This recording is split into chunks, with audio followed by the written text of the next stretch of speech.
Të dashur teleshikues të televizionit të shqiptarëve të Amerikës, një lajm i mirë vjen nga Malësia. Në Tuzë është krijuar një formacion i ri i forcave politike shqiptare, Forumi Shqiptar, me përbërjen e 3 partive për Alternativën Shqiptare, Lidhjes Demokratike Shqiptare dhe Unionit Demokratik Shqiptar. Ky është një lajm i mirë sepse ne duam që shqiptarët të jenë një forcë politike, sidomos kur janë kundrejt forcave të ndryshme brenda qeverisë së Malit të Zi. Kam të ftuar në studio këtu profesor Anton Laçaj për diskutuar këtë zhvillim të fundit politik në Malin të Zi, në Tuzë më saktësisht. Profesor Antoni, mirë se erdhët. Mirë se u gjeta, faleminderit për ftesën. Ne diskutuam paraprakisht jo më shumë se sa 2-3 ditë më parë, mësuam që është arritur dhe një marrëveshje, jo vetëm në parim, por është arritur një marrëveshje midis këtyre forcave politike. Si mendoni, a është kjo në të mirë të jetës politike të shqiptarëve në Malë të Zi dhe në Tuzë specifikisht? Për mendimin tim, unë mendoj se jo vetëm tani, po ky bashkim do të duhet ishte domethënë partive shqiptare shumë herë më parë. Megjithatë, Forumi Shqiptar si forum ka bashkëpunuar normalisht me 3 parti dhe ka pas edhe përkrahas të tjerë, por unë sa është një veprim i mirë që është bë dhe do dëshiroj edhe do bëhej, do t'i bashkangjiten edhe të tjera parti shqiptare tek shqiptarët në Malë të Zi, sepse duke u krijuar si një subjekt, mendoj që janë më të fuqishëm dhe fjala e tyre do ndëgjohet akoma më shumë edhe tek votuesit, edhe tek qeveria malazeze, pra edhe në atë qendror dhe në atë lokal.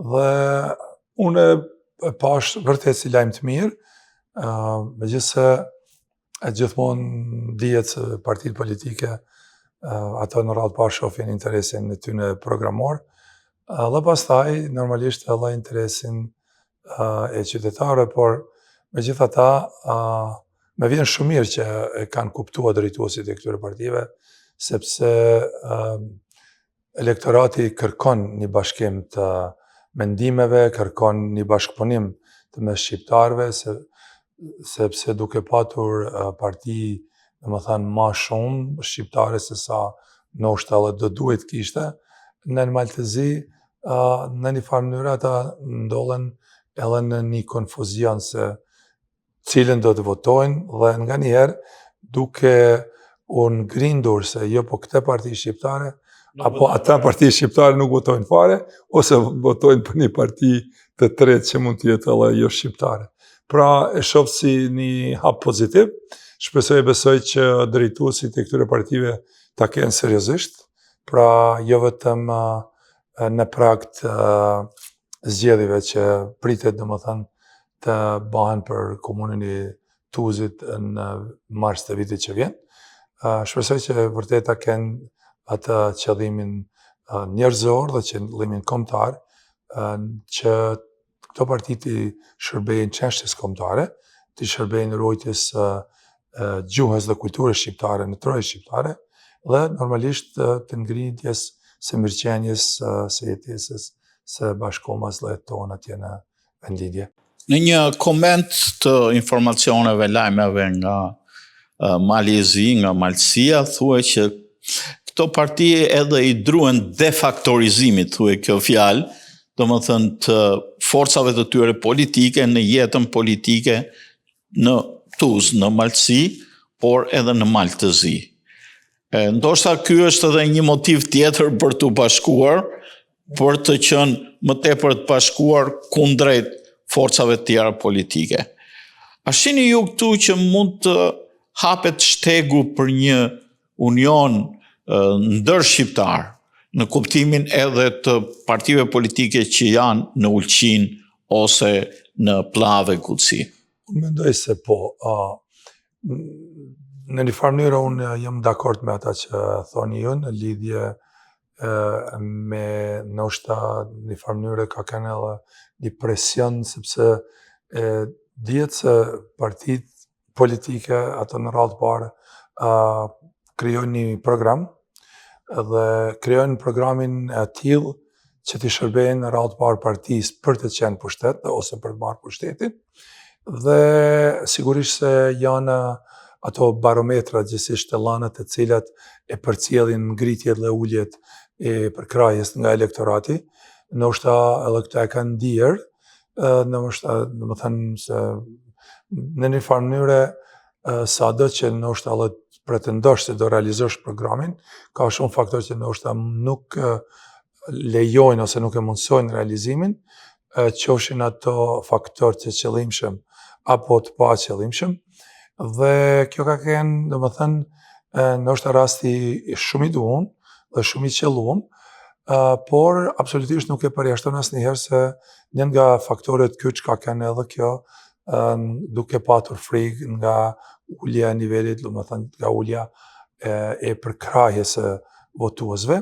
Një gjë pozitive që këto tri parti kanë patur është sepse ata patën një përvojë bashkëpunimi, ishin në koalicion tani disa vite si Forum Shqiptar, dhe përmes këtij forumi domethënë forcuan pushtetin në komunën e Tuzit, forcuan domethënë pushtetin në qeverinë e Malit të Zi, në Kuvend, dhe po ashtu edhe në Ulqin. Dhe si të tillë mendoj që ka domethënë edhe ideja dhe mendoj që është rruga e vetme që ata të sigurojnë domethënë edhe vende në kuvendet komunale, por ama edhe në kuvendet qendrore, që është kuvendi i Malit të Zi, dhe ka qenë një mundësi shumë mirë për ta, për ta shfrytzuar në këtë kohë, dhe besoj që me të vërtet edhe partitë tjera, pra që veprojnë në Malë të Zi, pra partitë shqiptare, t'i bashkohen kësaj partije, ose në një farë mënyre pse jo të organizohet një parti bashkë shqiptare për gjithë shqiptarët në Malë të Zi, dhe ku ma mirë do ishte kjo, të flasim të gjithë me një zë, për projekte të caktuara dhe të shpëtohet edhe ajo pak kulturë, gjuhë, traditë dhe të largohet, domethënë, sindromi gjithsesi sëmundja e asimilimit, sepse është vërtet fatkeqësi e madhe që neve vetëm shkojmë të kurrëmi si popullsi në përqindje, jo vetëm shkaku i emigrimit, por edhe shkaku i asimilimit, që fatkeqësisht ndodh në heshtje, edhe përmes arsimit, edhe përmes jo zbatimit të drejtave të njeriut dhe jo hapësirës mjaftueshme për shqiptarët për të integruar, për të ruajtur kulturën dhe gjuhën. Një element dëshmues për këtë ishte fakti para disa kohësh me rastin e festës së çlirimit të Malit të Zi, ku u eliminua në kushtetutë duhet të vijë edhe flamuri shqiptar, por nuk është vënë, edhe pati reagime edhe nga... Këtu pikërisht deshta marrë të kjo çështje, asimilimi në fakt përmirësimi i gjendjes ekonomike, përmirësimi i kushteve tek shqiptarët, në një farë mënyre është përmirësuar. Komuna udhëhequr nga shqiptarët, domethënë ka pas një ndikim shumë pozitiv në përmirësimin e infrastrukturës, në përmirësimin e kushteve për punën, përmirësimin e kushteve për shkollat, ndërtimin e kopshteve, dhe gjitha këto, por të them të drejtën në punësimin e shqiptarëve, por të them të vërtetën, unë nuk kam pas se ka pasur përmirësim në ruajtjen e gjuhës ose kulturës shqiptare.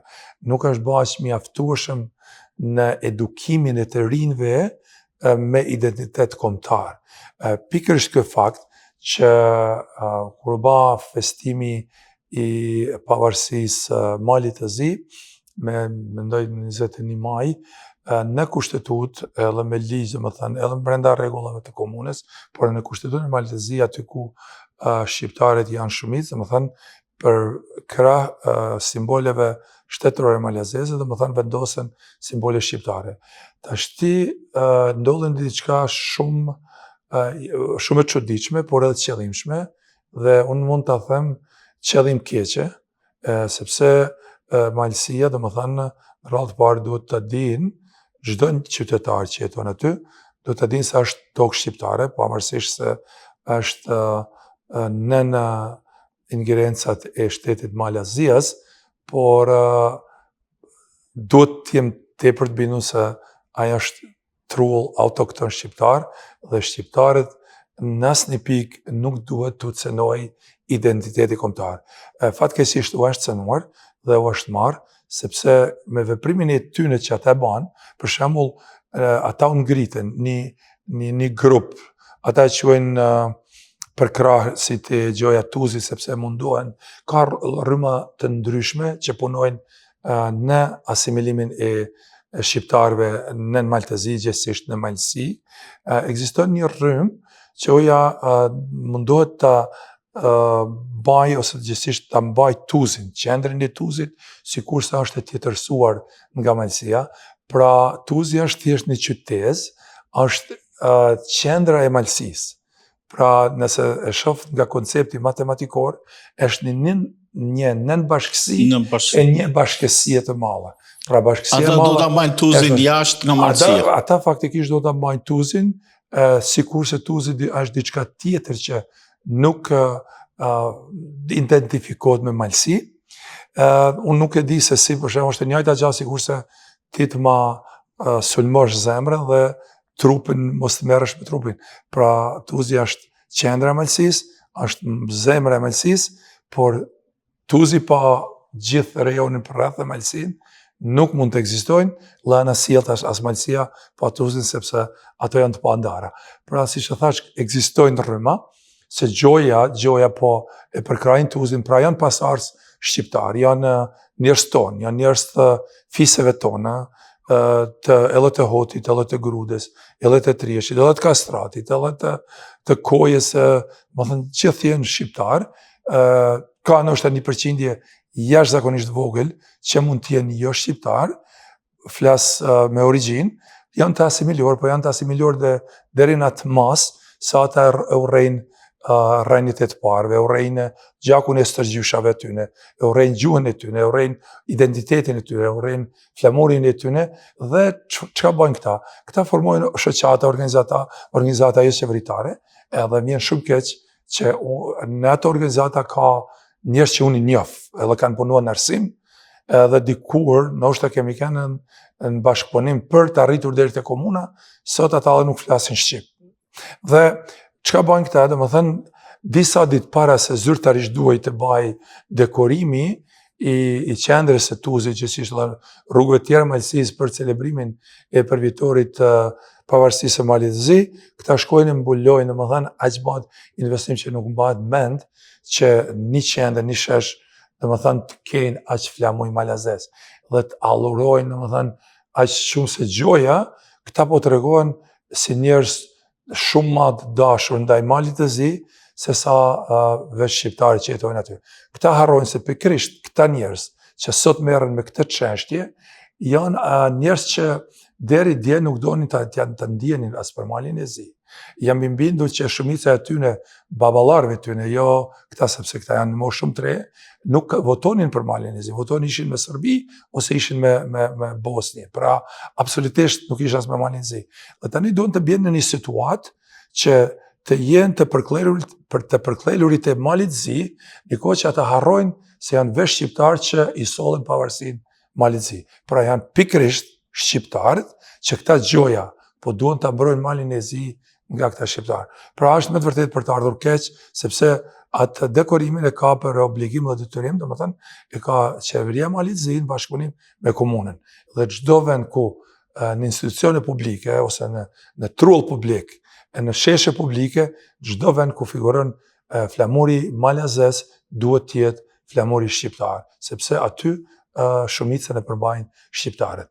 Dhe edhe herë po përsëris, vërtet është për të ardhur keq që një popullatë e cila ka origjinë shqiptare, ka gjak shqiptari me 4-5 breza, unë njoh njerëz që edhe në 3 breza janë shqiptarë që gjyshat e tyre nuk e kanë folë një fjalë të vetme, nuk kanë folë, nuk kanë ditë me folë, dhe nipat e tyre sot të rumbetojnë, sikurse pro-serb ose pro-boshnjak ose nuk e di çfarë tjetër. Pra me shumë respekt, edhe për gjitha kombet tjera, por ajo që do është aty të vret, si bashkëvendas dhe si njerëzit tu, që dalin nga një familje, nga një gjen, dhe të jenë armiq tu më të mëdhenj, paksa të ban të jesh e prekur dhe ky shkak duhet të përdoret pozitivisht tek shqiptarët, do ta thirrin mendjen se si edhe çfarë pozicionit mund të arrijnë nipat tonë ose stërnipat tonë nesër, që të bien ndesh edhe me ideët tona, me idealet tona, por ama edhe me tokën e stërgjishave tonë, të cilët kanë derë gjakun për atë. Do ta lidh këtë me një çështje, do ta them më në fund, po lidhur me këtë është dhe një diçka tjetër, është në proces ndarja territoriale midis komunës Podgoricës edhe Tuzit, Malësisë, sepse ka qenë pjesë e komunës. Po megjithatë ky proces po zgjat shumë, po kërkohet mbledhje qeverishe të tjera me radhë, si gjykoni ju, si duhet bërë?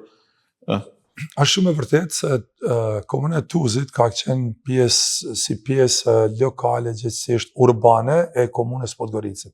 Sepse po ta marrësh këtu edhe gjeografikisht, domethënë nga qendra e Podgoricës deri qendrit e Tuzit është afërsisht 9 kilometra. Domethënë faktikisht sot po ta shihsh, pothuajse janë të përpiqura, domethënë edhe të ndeshur me njëra tjetrën, por me realizimin e komunës së Tuzit, gjithsesi Malësisë, ka pas shumë debate, ka pas shumë probleme, sepse Podgorica pretendon, domethënë në shumë trull, që i ka atakuar gjithmonë, edhe pse Malësia, se mund të quaj Malësisë, siç e thash, Tuzi është një qendër shumë e vogël, në që se do të përmbahesh vetëm atyre kufive çka përfshin Tuzi, por kufit e Malësisë edhe më parë kanë qenë, domethënë, të kufizore, edhe pse nuk ka pas një ndarje territoriale që është zbatuar, por ama kufit kanë ekzistuar në një farë mënyrë. Por Podgorica që në kohën, domethënë, që në vitin 57, që i është marrë drejta që Malësisë të jenë, domethënë, komunë, ajo është zgjeruar në trojet shqiptare, ka bë aktivitete edhe biznesi, edhe vneshta, edhe tjera, është po ashtu edhe deponia mbeturinave, që sot, përveç sa deponia mbeturinash, ajo është edhe burim edhe parash. Është burim parash, burim ekonomik, dhe këta pretendojnë që ta bajnë domethënë më shumë. Por ajo që është më mira, nuk e di se si do të ndajemi ne si komunë në këtë moment, e di se janë bërë përpjekje jashtëzakonisht mëdha, domethënë tani sa vite, por ajo përfundimisht ka shkuar në arbitrazh. Dhe tani pritet vendimi nga Komisioni i Arbitrazhit dhe sipas asaj, domethënë, do të përcaktohen dhe do bëhet ratifikimi i kufirit mes Podgoricës. Ishte një koincidencë, po që ndoshta shpjegon edhe shumë gjëra. Kohët e fundit është bërë një studim mbi ADN-n e shqiptarëve, që del si një nga ADN-t më stabile në rajonin ku ndodhemi ne. Por na rezulton që një haplogrup, nuk e maj mend, koincidon edhe në Njegoshit. Në analizat e ADN-s së Njegoshit, është i njëjti haplogrup që i takon kombit shqiptar. Si mund të shpjegohet kjo? Thjesht me historinë, që e një historinë. Po kjo shpjegohet shumë thjesht, sepse dihet gadishulli që sot quhet ballkanik, ai ka qenë gadishulli ilirik. Dhe dihet se atje nuk ka pas slav, kanë filluar në shekullin 6-7, deri nëse kanë ardhur 14. Por unë flas me bindje të plot, jo se e kam ndije, por edhe në bazë shkencore, edhe po ti verifikosh ADN-t, është shumë gjë e mirë që përmes ADN-s edhe po konfirmohet ajo që është biseduar dhe është përfolur, domethënë mbi 80% e popullatës që quhet edhe malazeze, por edhe serbe që deklarohet sot, kanë origjinë shqiptare. Pra janë shqiptarë. Unë duhet ta përsëris edhe një herë, kam thënë në një emision, Kuçi ose kuqi, që është lidhje drejt për drejt me familje gjithësisht fisin kuqi që sot jeton në Kosovë, edhe ka në Andvjeme. Dhe më thënë, ata kanë origjinë, dhe më thënë, 100% shqiptare, sot quhen Sërbë më të mlaj. Dhe mbajme në njënin nga ajo familje ka qenë deputet në kuvendin e Malit të Zi. Dhe në atë kuvend, dhe më thënë, a i deklarohej, fjallën është për vitet 90-ta, deklarohej sikur ishte një Sërbi jashtëzakonshëm, sikur se kuqi është origjinë, dhe më thënë, është komësi sërbe, e gjitha të dhe një nga deputetët shqiptarë, të një ndjerë, i thot ati, i thot, sikur gjyshi dhe gjyshja jote, thot të ndëgjonin ty, këtë gjuhë që e fletë sët, ata nuk do të kuptonin, sepse ata absolutisht nuk e flisnin gjuhën sërbe ose maljaze sërbokrate, si që është që atër. Dhe gjyshja jote është martuar në Xhublet, sepse ky deputeti i ka njohur domethënë drejt për drejt familjarët e tyre. Pra kjo vërtet është një mund të them një tragjedi, sepse duhet ta kesh frikë të vërtetën dhe pse duhet largohesh nga origjina jote, dhe unë thash absolutisht nuk është e çuditshme që një goshi ka origjinë shqiptare dhe shumë e shumë mund të thash mbi 80%, ndoshta edhe 85% të malazezve kanë origjinë shqiptare. Ajo përqindje tjetër që ekziston që mund të jenë jo shqiptare, ata janë domethënë serb ose slav të ardhur mbas Karpatesh, janë edhe familje ushtaraksh që gjatë luftave të ndryshme kanë përfunduar aty. Unë kam parast edhe rus, domethënë familje shqiptare, familje që sot jetojnë në Malzi, që kanë origjinë ruse, gjyshi thotë kam pas general, kam pas oficer. Edhe në Shqipëri një familje e mirënjohur nga jugu i Shqipërisë, kemi përfaqësues të saj. Edhe këtu njëri nga djemt kishte studuar origjinën e mbiemrit të vet, sepse nuk është karakteristike kolonjës, dhe i binte që ishte çekres. Pra ka ardhur si pjesë e ushtrisë turke dhe është vendosur aty. Po, këto raste ekzistojnë në Ballkan, domethënë gjithkund, domethënë malër nga luftat e ndryshme, sepse nuk është sikur në kohët e sotme shkon në luftë, supozohemi në Iran dhe mas muaj të kthehesh përsëri, po nëse ke shkuar me dite, me vite. Jo vetëm aq, po Turqia e stimulonte, jepte tokë ose pagesë. Vetëm të vendosen aty. Pra, domethënë ajo është më tepër se normale, por nëse themi të shkojmë në thelbin e origjinës, domethënë gjitha ato troje janë troje shqiptare dhe ai kom është kom shqiptar. Bile ishte një politikan malazes, nuk më kujtohet se emri i tij, po ndoshta më vonë, imagjino ai trumbetonte në kuvendin e Malzit, domethënë kjo ka qenë ndoshta një gjys vitit edhe trumbetonte si serb i shquar, si familje serbe, edhe dikush i kërkoi ta bante ADN-n, lajn nga siguria e jashtëzakonshme që unë jam serb dhe i doli që ishte shqiptar. Do deklaroi që ja, më doli shqiptar, pra u bë shumë qesharek. Këto çështje janë jashtëzakonisht shumë në farë mënyre është për të ardhur keq. Se sot në kohën që neve jetojmë, në kohën e shkencës ku ka arrit, në kohën e teknologjisë, domethënë vetëm nëse je i verbër dhe nuk don të marrësh dituria mund të merret çdo kund dhe mund të flasim me fakte, pra jo nga hamendja ose të bëjmë qefin vetes se unë jam malazes. Për shembull, po të kesh rast ndonjëherë ta vizitosh Malin e Zi, dhe të shkosh, domethënë, në zonat përreth që janë pak më fshatare, por ata janë edhe më origjinal. Domethënë, ti kanë të njëjtat, pothuajse 90% të njëjtat zakone, të njëjtat rite, 90% mikpritje, domethënë në atë mënyrë të ngritet gota, ndodh dhia, domethënë pothuajse përpudhet në 90%, vetëm nëse ka pas do ndryshime në këto kohë e fundit, domethënë. Pra, kjo është diçka që të lidhem me temën që jemi duke diskutuar. Partitë shqiptare duhet ta bëjnë detyrën e tyre, sepse kanë një detyrë dhe një barë jashtëzakonisht të rëndësishëm për ruajtjen e identitetit në ato troje. Sepse në qovë se humbet identiteti mas 50 vitesh, 100 vitesh, ajo populati do t'jetë kërcënim edhe për shtetin shqiptar. Sepse siç ka Noll Krstim për shembull, shumë ushtarak ndoshta që kanë sulmuar Kosovën, që kanë krye veprime, domethënë genocidiale gjatë luftës viteve 98-99, shumë nga ata ndoshta kanë pasur origjinë shqiptare. Edhe jam më tepër se i bindur që kanë pas origjinë shqiptare. Pra këta mund të banë armiku më i madh i kombit vetë lloj shtetit shqiptar. Kemi një shembull tjetër në historinë shqiptare për ta mbyllur, masakra apo genocidi ndaj popullsisë çame është kryer nga shqiptar Arvanidas. Arvanidas, 100%, shumë e vërtetë. Zervas është Arvanidas.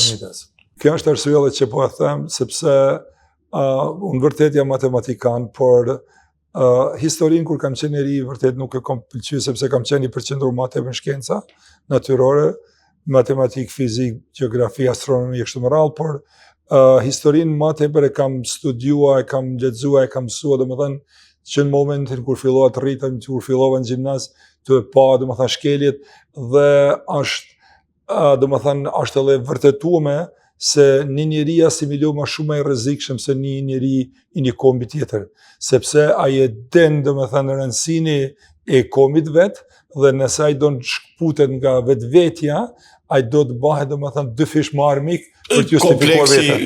Është me kompleksin. Me kompleksin. Pra edhe historikisht që përmendti që Arvanitas e dihet se janë greqë, po jo vetëm edhe Arvanitas, domethënë nëse shkojmë domethënë pothuajse 70% e tokave greke sot ato janë toka shqiptare. Dhe fatkeqësisht e shef edhe sot politikanët që janë në Greqi që janë pasardhës të shqiptarëve që kanë formuar Greqinë, edhe ata sot e kësaj ditë mbajnë ligjin e luftës ndaj shtetit shqiptar, ndaj vendit të origjinës. Pra, unë i druhem kësaj dhe për këta duhet të them që politikanët shqiptarë, jo vetëm në Maltezi, po edhe në Kosovë, në Shqipëri, ata kanë një mision, dhe ai misioni i tyre duhet të konsideroj si mision, si detyrim i shenjtë ndaj atdheut, ndaj çështjes kombëtare ndaj gjuhës, ndaj trojeve shqiptare, jo vetëm për mirëqenien e tyre, jo vetëm për një pozitë, domethënë një pozitë në një pushtet. Më vjen shumë keq, po supozojnë kur partitë politike në fushatat elektorale mbahen dhe identifikohen vetëm me një amblem ose me një flamur të partisë. Zotri, çka e të bëj faktikisht, juve jeni të menda një kom me pjesa të ndryshme, domethënë më të vogla, vetëm për të shërbyer vetvetes. Por unë jam dakord, ke partinë, ta kesh partinë, po të në radhë parti do të kesh atleun parazithash, do të kesh gjuhën parazithash, do të kesh kombin, sepse ti aty je për t'i shërbyer. Asnjëherë nuk e shoh që ministrat tonë shqiptar, kudo që janë, në çdo cep të trodhë shqiptar, qoftë tek shqiptarët në Maqedoni, në Iliri, qoftë në Kosovë, qoftë në Shqipëri, qoftë në Maltezi, nuk e kryen detyrën e tyre sikur ministra që do të thotë shërbëtar. Faktikisht, edhe vetë fjala ministër rrjedh nga gjuha latine që do të thotë shërbëtar. Shërbëtar i kuj? Shërbëtar i popullit tanë, shërbëtar i vendit tanë. Ata jo se dihen si shërbëtar, ta ndihen si mbretër dhe si të zotë të gjithë atij vendit. Megjithatë, duhet ta mbyll që mos të bëhem edhe bajat tepër. Mendoj që është një hap i jashtëzakonisht i mirë i partive shqiptare, dhe mendoj se përkraja do të rritet, edhe duhet puna e tyre dhe programet e tyre të përshtaten më shumë me adllëtarizmin, me edukimin e rinisë shqiptare në identitet shqiptar, sepse nëse vetë ne rritemi si njerëz pa identitet, faktikisht ne mund të kemi gjithçka, por nuk kemi asgjë. Humbi identitetin, humb çdo gjë, dhe pastaj neve i vahemi në shërbim vetëm të amikut gjithmonë. Profesor Antoni, ju faleminderit si gjithmonë për intervistën mjaft të hollësishme, mjaft të detajuar, mjaft të aktualizuar drejt për drejt nga çellimet e fundit politike në Malsi, në Maltëzi, në Tuz. Ne urojmë që